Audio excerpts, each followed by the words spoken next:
నమస్కారం. N times కి స్వాగతం. హెడ్లైన్స్ చూద్దాం.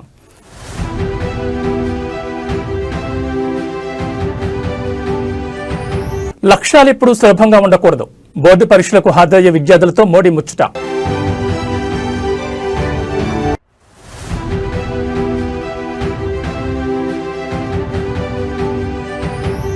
నేడు నిజామాబాద్ జిల్లాకు రేవంత్ రెడ్డి పలు అభివృద్ధి పనులకు శంకుస్థాపన.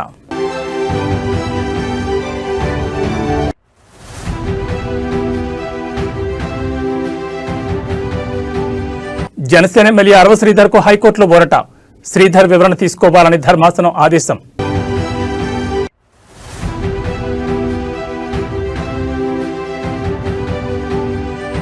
కాసేపట్లో జోగి రమేష్ ఇంటికి జగన్. రూటు మార్చుకున్న వైసీపీ అధినేత.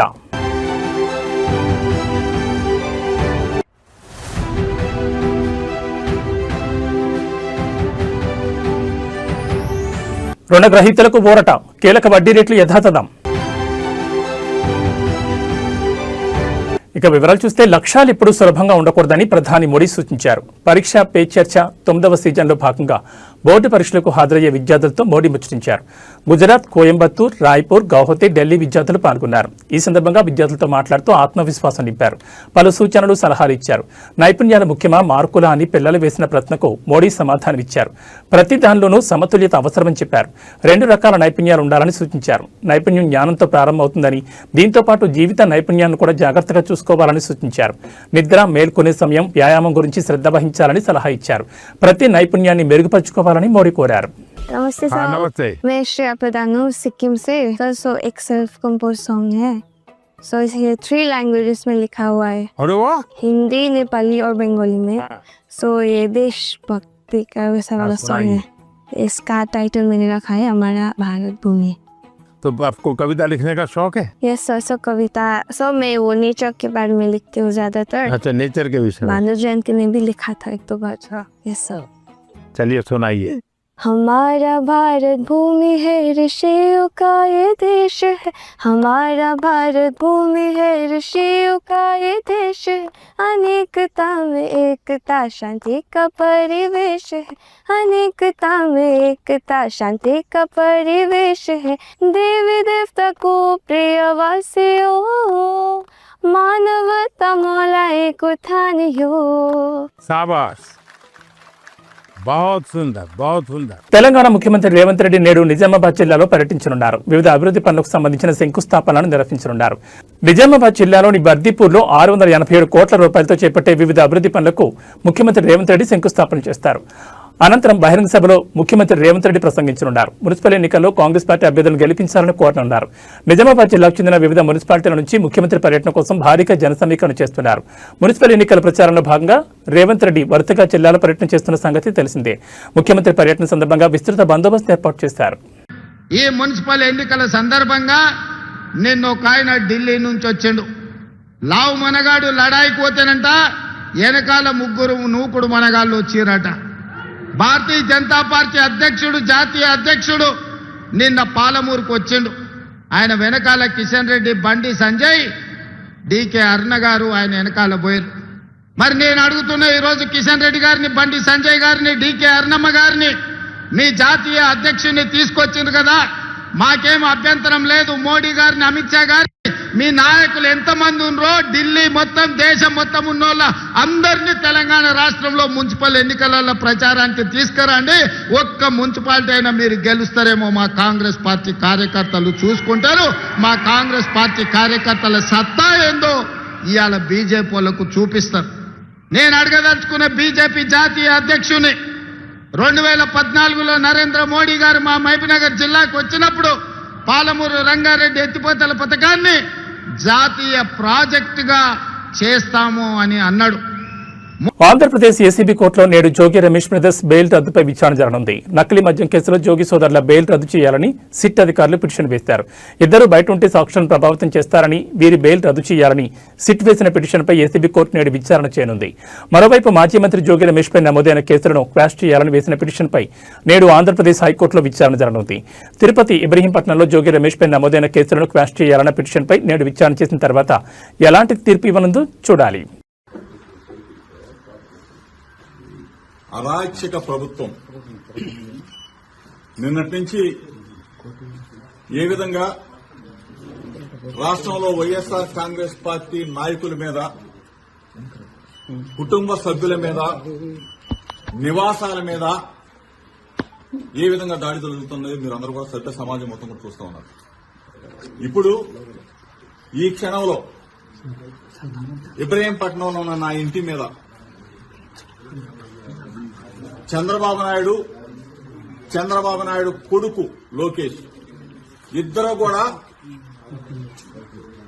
నా నివాసం మీద దాడి చేయడం కోసం,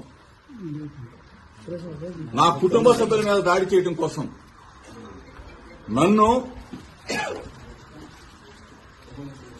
ఏదైనా చేయాలి, కిరాతకంగా చేయాలి, రాక్షస ఆనందం పొందాలన్న ఉద్దేశంతో ఇప్పుడు దాడి జరుగుతున్న దృశ్యాలను మీరు మీడియా మిత్రులు అందరూ కూడా, రాష్ట్ర ప్రజలందరూ కూడా గమనిస్తూ ఉన్నారు. 83 రోజులు అన్యాయంగా, అక్రమంగా ఒక ఫేక్ కేసులో చంద్రబాబు నాయుడు కొడుకు అన్యాయంగా ఇరికించి 83 రోజులు నన్ను జైల్లో పెట్టి నన్ను నా తమ్ముడిని రాక్షసానందం పొందారు. ఇది చాలేదా? ఇది చాలకపోగా పెట్రోల్ బాంబులు వేసి నన్ను నా కుటుంబాన్ని అంటే హతమార్చాలని చూస్తారా? ఏం చంద్రబాబు నాయుడు, ఏ లోకేష్, ఏంటి దుర్మార్గం? నన్ను అక్రమంగా 83 రోజులు నిర్బంధించింది చాలక, నన్ను నా తమ్ముడిని నా కొడుకును కూడా జైల్లో పెట్టింది చాలక, ఒక బలహీన వర్గాలకు సంబంధించిన జోగి రమేష్ ని నన్ను ఇబ్బంది పాలు చేయాలా, నన్ను హతమార్చాలా, నా కుటుంబాన్ని అంటే ఏ స్థాయికి వెళ్ళిపోతా ఉంది? ప్రజాస్వామ్యం, రాజ్యాంగం మొత్తం కూడా కూలీ చేస్తూ పోలీసు వ్యవస్థ చోద్యం చూస్తారు. మాజీ మంత్రి వైసీపీ నేత జోగి రమేష్ నివాసంపై టీడీపీ కార్యకర్తలు దాడి చేసిన సంగతి తెలిసిందే. మంత్రి నారా లోకేష్ పై అనుచిత వ్యాఖ్యలు చేసిన నేపథ్యంలో జోగి నివాసంపై దాడి చేసి నిప్పుపెట్టారు. ఈ క్రమంలో జోగి రమేష్ ని పరామర్శించేందుకు తాడేపల్లిలోని తన నివాసం నుంచి జగన్ బయలుదేరనున్నారు. ఇబ్రహీంపట్నంలోని జోగి రమేష్ నివాసానికి వెళ్లేందుకు పోలీసులకు వైసీపీ ఒక రూట్ మ్యాప్ ఇచ్చింది. అయితే శాంతి భద్రతల దృష్ట్యా వైసీపీకి పోలీసులు మరో రూట్ మ్యాప్ ఇచ్చారు. ఈ క్రమంలో పోలీసులు ఇచ్చిన రూట్ మ్యాప్ ను ఫాలో కాబోమని తొలుత చెప్పిన వైసీపీ చివరకు తన నిర్ణయం మార్చుకుంది. పోలీసులు సూచించిన మార్గంలోని జోగి రమేష్ నివాసానికి జగన్ వెళ్లనున్నారు. పోలీసులు ఇచ్చిన రూట్ మ్యాప్ ప్రకారం తాడేపల్లి నుంచి మంగళగిరి బైపాస్, కాజా వెస్ట్ బైపాస్, గుంటుపల్లి మీదుగా ఇబ్రహీంపట్నంకు జగన్ చేరుకోనున్నారు. ఈ సందర్భంగా జోగి రమేష్ ను ఆయన కుటుంబ సభ్యులను పరామర్శించి ధ్వంసమైన ఇంటిని పరిశీలించనున్నారు. అనంతరం మధ్యాహ్నం 12 గంటలకు ఆయన తాడేపల్లికి చేరుకుంటారు.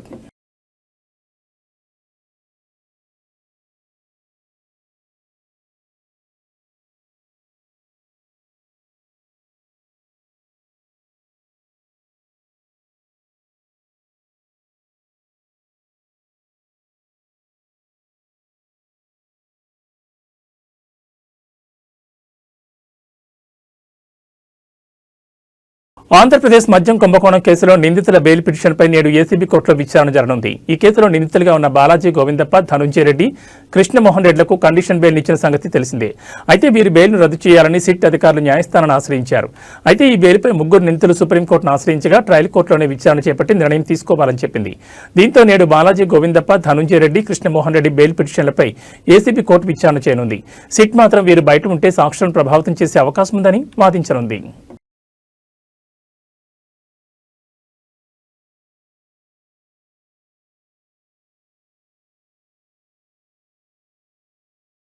తెలంగాణ జనసేన నేతలతో ఆ party chief AP deputy CM Pawan Kalyan సమావేశమయ్యారు. రాష్ట్రంలో జరిగే మున్సిపల్ ఎన్నికల్లో బీజేపీ, జనసేన అభ్యర్థుల తరపున ఆయన ప్రచారం చేయనున్నారు. ఈ క్రమంలోనే ప్రచార షెడ్యూల్ను ఖరారు చేసేందుకు తెలంగాణ జనసేన నేతలతో పవన్ మంగళగిరిలోని పార్టీ కార్యాలయంలో భేటీ అయ్యారు. ఈ మీటింగ్లో పార్టీ నేతలు మహేందర్ రెడ్డి, రామ్ తాడూరి, శంకర్ గౌడ్, సాగర్, రాజలింగం పాల్గొన్నారు. శుక్రవారం ప్రచార షెడ్యూల్ రిలీజ్ చేస్తామని తెలంగాణ నేతలు చెబుతున్నారు. బీజేపీ స్టేట్ ప్రెసిడెంట్ రామచంద్రరావు, కేంద్ర మంత్రులు కిషన్ రెడ్డి, బండి సంజయ్ ఇతర ఎంపీలతో చర్చించి పవన్ ప్రచారంపై షెడ్యూల్ రెడీ చేస్తున్నామని వివరించారు.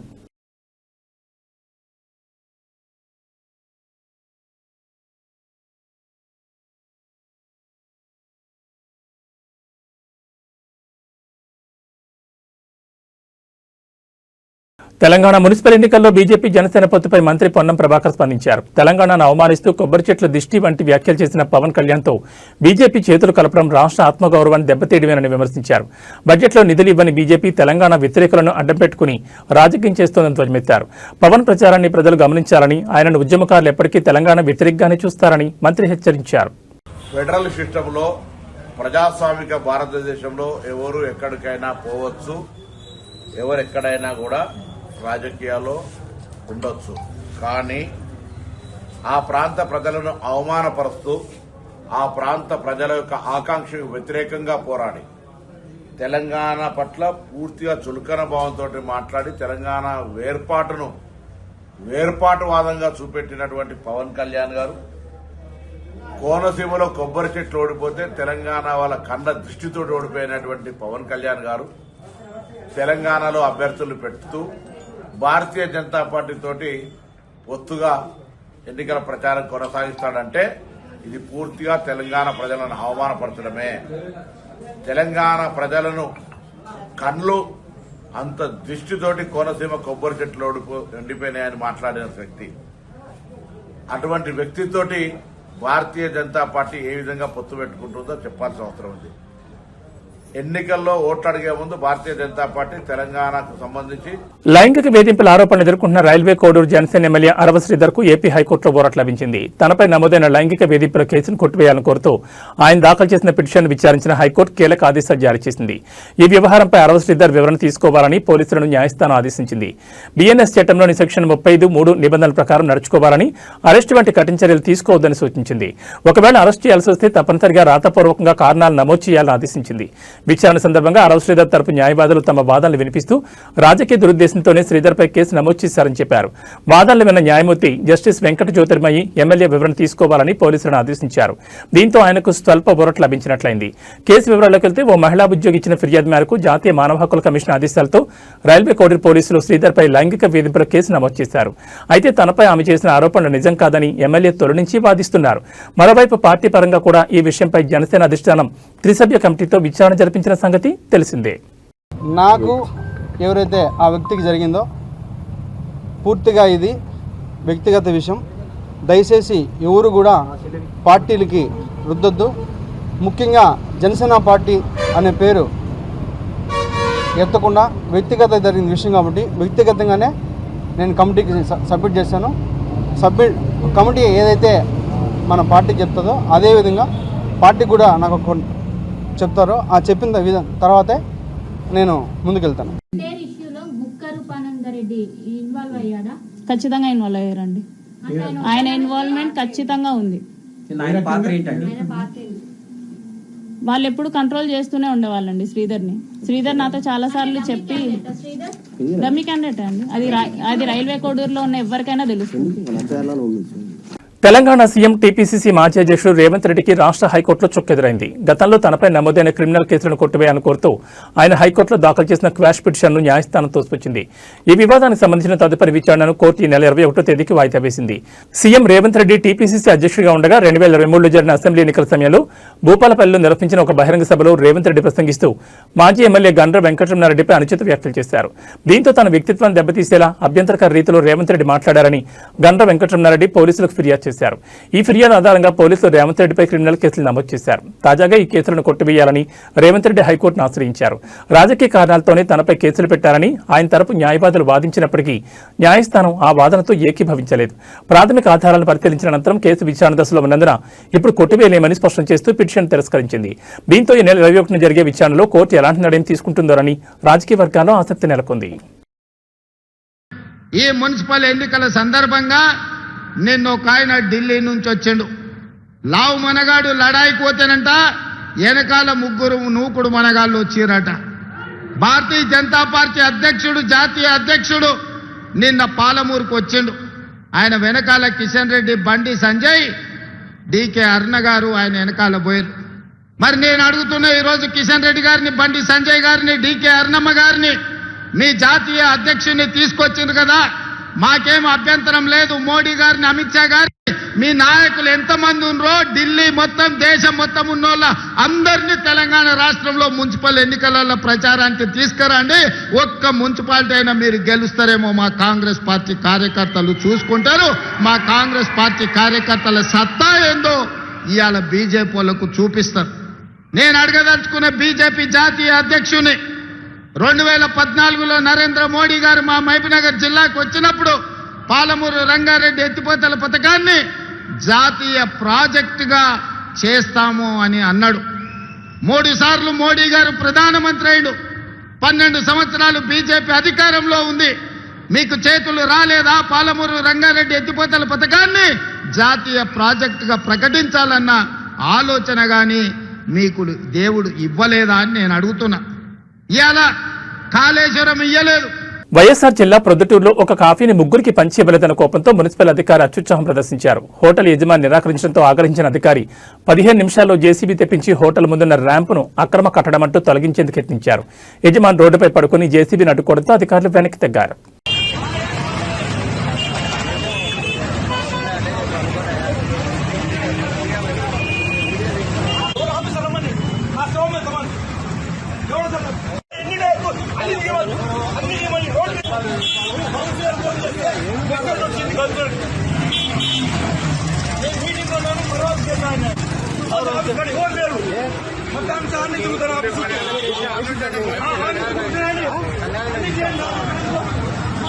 పింఛన్ల పెంపు, మహిళలకు 2500 పథకాలపై ఏఐసీసీ కార్యదర్శి సంపత్ కుమార్ కీలక వ్యాఖ్యలు చేశారు. గద్వాల జిల్లా ఐజలో మాట్లాడిన ఆయన మార్చి తర్వాత పింఛన్లను 4000కు పెంచుతామని, మహిళలకు ఆర్థిక సాయం అందిస్తామని ప్రకటించారు.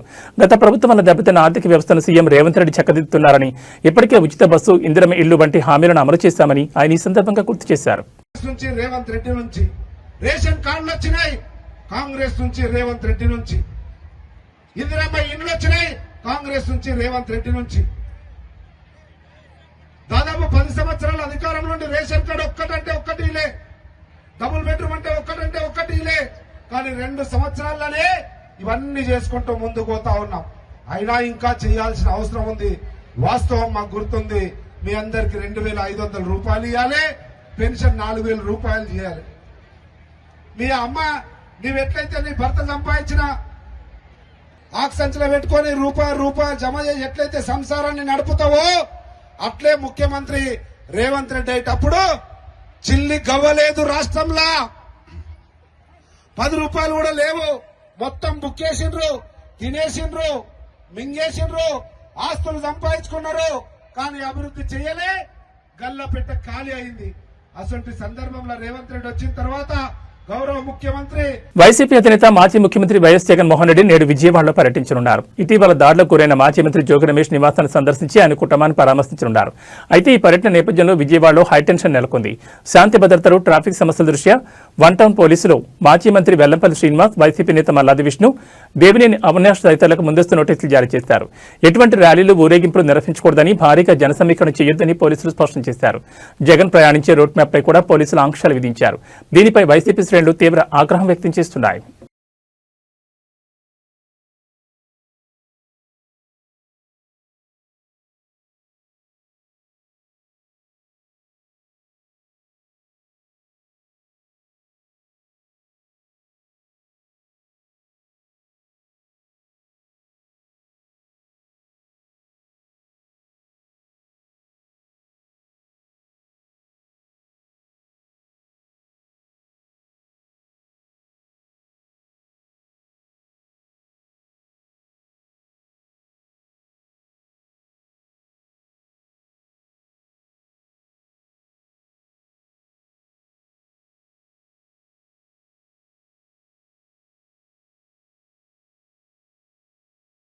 తూర్పుగోదావరి జిల్లాలో ప్రజలకు కంటి మీద కునుకు లేకుండా చేస్తోంది పెద్దపులి. అటవీశాఖ అధికారులు, పోలీసులు 2 రోజులుగా దానికోసం వెతుకుతున్నా ఇంకా ఆచూకీ తెలియలేదు.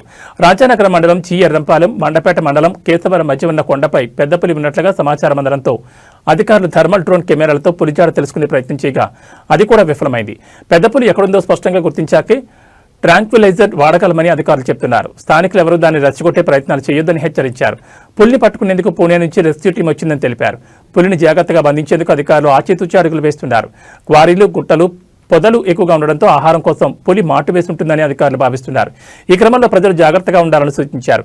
ముఖ్యంగా కేశవరం, జి ఎర్రంపాలెం, ద్వారపూడి, పాత తొంగపాడు, కొత్త తొంగపాడు, పుణ్యక్షేత్రం గ్రామాల ప్రజలు అప్రమత్తంగా ఉండాలని తెలిపారు. శుక్రవారం ఉదయం నుంచే పులిజాడు కోసం అధికారులు వెతకడం ప్రారంభించారు. ఫిబ్రవరి 3న రాజమండ్రిలోని తొర్రేల్లో పెద్దపులి రోడ్డుపై కనిపించడంతో వాహనదారులు హడలిపోయారు. దివాన్ చెరువు హైవే సమీపంలో పెద్దపులిని చూసిన వాహనదారులు భయాందోళనకు గురయ్యారు. ఓ ఇంటి ముందు తచ్చాడిన పులి ఎటు వెళ్లాలో తెలియక చివరికి ఓ కంచెను దూకి కొండల్లోకి వెళ్లినట్లుగా వాహనదారులు తెలిపారు.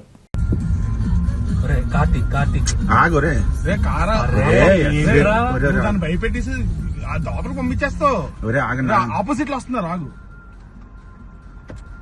అరే దానికి ఏం చేయాలి తెలియట్లేదు రా. లాస్ట్ ఆ సైజ్ ఏంటి రా. లోపల దూకింది రైట్ సైడ్ కి. భారతీయ రిజర్వ్ బ్యాంక్ కీలక వడ్డీ రేట్లను యథాతథంగా ఉంచింది. పాలసీ రెపో రేటును ప్రస్తుతం 5.25% మధ్య కొనసాగించాలని ద్రవ్య పరపతి కమిటీ ఏకగ్రీవంగా నిర్ణయించినట్లు ఆర్బీఐ గవర్నర్ సంజయ్ మల్హోత్రా ప్రకటించారు. దీంతో పాటు తమ న్యూట్రల్ మానిటరీ పాలసీ వైఖరికి కట్టుబడి ఉన్నట్లు ఆయన స్పష్టం చేశారు. దేశ ఆర్థిక పరిస్థితులు, భవిష్యత్ అంచనాలను జాగ్రత్తగా పరిశీలించిన తర్వాతే ఈ నిర్ణయం తీసుకున్నట్లు గవర్నర్ తెలిపారు. గత డిసెంబర్ సమావేశం తర్వాత ప్రపంచవ్యాప్తంగా ప్రతికూలతలు పెరిగినప్పటికీ ప్రభుత్వం కుదుర్చుకున్న వాణిజ్య ఒప్పందాలు ఆర్థిక వ్యవస్థకు సానుకూలంగా ఉన్నాయని ఆయన అన్నారు. ద్రవ్యోల్బణాన్ని నియంత్రిస్తూనే వృద్ధికి ఆటంకం కలగకుండా సమతౌల్యం పాటించడమే న్యూట్రల్ వైఖరి ఉద్దేశమని వివరించారు. ద్రవ్యోల్బణం అదుపులోనే ఉందని, ఆర్బీఐ నిర్దేశించిన సహన పరిమితి కంటే తక్కువగా ఉందని మల్హోత్రా పేర్కొన్నారు. 2026-27 ఆర్థిక సంవత్సరం తొలి 2 త్రైమాసికాలకు సిపిఐ ద్రవ్యోల్బణ అంచనాలను వరుసగా 4%, 4.2% సవరించినట్టు తెలిపారు. భారత ఆర్థిక వ్యవస్థ వృద్ధి అంచనాలు ఆశాజనకంగా ఉన్నాయని, దేశీయ అంశాలే దీనికి కారణమని ఆయన అభిప్రాయపడ్డారు. గత డిసెంబర్లో జరిగిన సమీక్షలో వృద్ధిని ప్రోత్సహించేందుకు ఆర్బీఐ రెపో రేటును 5.5% నుంచి 5.25% తగ్గించిన విషయం తెలిసిందే. అంతకుముందు ఆగస్టు, అక్టోబర్లలో రేట్లను స్థిరంగా ఉంచింది. ప్రస్తుతం రేట్లలో మార్పు లేనందున గృహ వాహన రుణాలతో సహా ఇతర రుణాలపై వడ్డీ రేట్లు ఇప్పట్లో పెరిగే అవకాశం లేదు. The Indian economy continues on a steady improving trajectory, with real GDP poised to register significant higher growth of 7.4% this year as compared to the previous year. Amidst global headwinds, private consumption and fixed investment both supported growth. Net external demand, however, remained a drag, with imports outpacing exports. On the supply side, growth in real GVA on the back of a strong contribution from the services sector and revival in manufacturing activity is estimated at 7.3% this year. Going forward, economic activity is expected to hold up well in the next year. Agricultural activity will be supported by healthy reservoir levels, robust rabi sowing, and improvement in crop vegetation conditions. బంగారం, వెండి ధరల పతనం సామాన్యులకు ఊరటనిస్తోంది. గత కొన్ని రోజులుగా అమాంతం పెరిగిన ధరలు ఒక్కసారిగా దిగి వస్తున్నాయి. ఇవాళ హైదరాబాద్ బులియన్ మార్కెట్లో నేడు కిలో వెండి ధరపై ఏకంగా 20,000 తగ్గింది. ఈ పరిణామం కిలో వెండి ధర 2,80,000 వద్దకు చేరుకుంది. గత 2 రోజుల్లోనే వెండి ధర ఏకంగా 40,000 మేర క్షీణించడం ఇన్వెస్టర్లను, కొనుగోలుదారులను ఆశ్చర్యానికి గురిచేస్తోంది. నిన్న కూడా కిలోపై 20,000 మేర తగ్గిన విషయం తెలిసిందే. మరోవైపు 10 గ్రాముల 24 క్యారెట్ల స్వచ్ఛమైన బంగారంపై ₹2,070 తగ్గి 1,52,350 వద్ద ధర కొనసాగుతుండగా 22 క్యారెట్ల బంగారంపై 1,900 తగ్గి ధర 10 గ్రాములకు 1,39,650గా ఉంది. ప్రపంచ మార్కెట్లో వెండి ధరలు గణనీయంగా తగ్గడం స్థానిక మార్కెట్పై ప్రభావం చూపుతోంది. ధరలు రికార్డు స్థాయికి చేరడంతో ఇన్వెస్టర్లు పెద్ద ఎత్తున వెండిని విక్రయించి లాభాలు స్వీకరిస్తున్నారు. అంతర్జాతీయంగా డాలర్ విలువ పెరగడం వల్ల బంగారం, వెండి ధరలు తగ్గుముఖం పట్టాయి. పెళ్లిళ్ల సీజన్ సమీపిస్తున్న తరుణంలో ఈ ధరల తగ్గింపు మధ్యతరగతి ప్రజలకు పెద్ద ఊరటనిస్తోంది. అయితే అంతర్జాతీయ పరిణామాల దృష్ట్యా ధరలు మరికొంతకాలం ఒడిదుడుకులకు లోనయ్యే అవకాశం ఉందని ఆర్థిక నిపుణులు హెచ్చరిస్తున్నారు.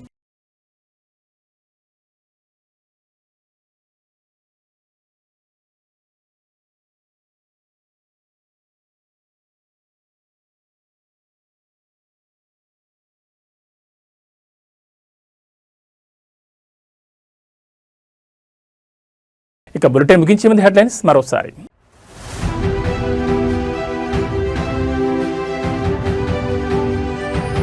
లక్ష్యాలు ఎప్పుడూ సులభంగా ఉండకూడదు. బోర్డు పరీక్షలకు హాజరయ్యే విద్యార్థులతో మోడీ ముచ్చట.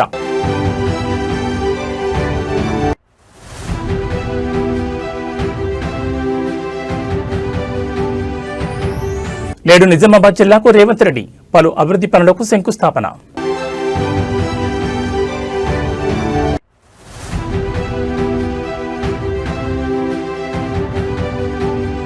జనసేన ఎమ్మెల్యే అరవ శ్రీధర్కు హైకోర్టులో ఊరట.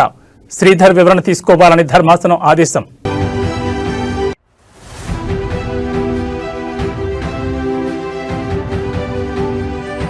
కాసేపట్లో జోగి రమేష్ ఇంటికి జగన్. రూటు మార్చుకున్న వైసీపీ అధినేత.